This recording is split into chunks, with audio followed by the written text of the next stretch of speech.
Ounce TV Odisha news express सत्यतार परिचय। आज हेउची उपनिर्वाचन शेष प्रचार भोटर आकृष्ट करने गतकाली बीजेडी बीजेपी और कांग्रेस पूरा दम रे रोड शो करथिले।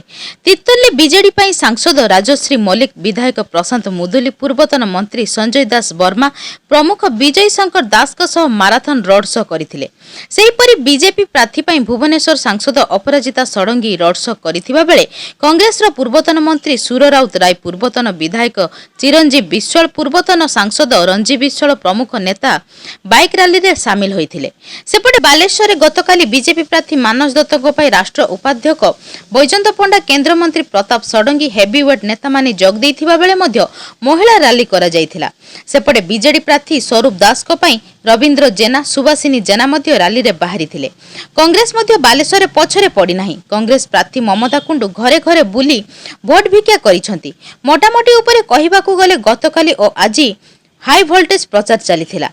भोटर को आकर्षित करने बाजा बाण फुटाई हेवी वेट रे सेमानंकु नै रोड शो करा जायथिला। संध्यारे शेष हेबो प्रचार। आज शेष दिन रे प्रार्थी माने निजर शक्ति प्रदर्शन करिसंती, कारण आजिर प्रचार भोटरंक उपरे प्रभाव पकेइबार यथेष्ट संभावना अछि। ब्यूरो रिपोर्ट, ऑंस टीवी।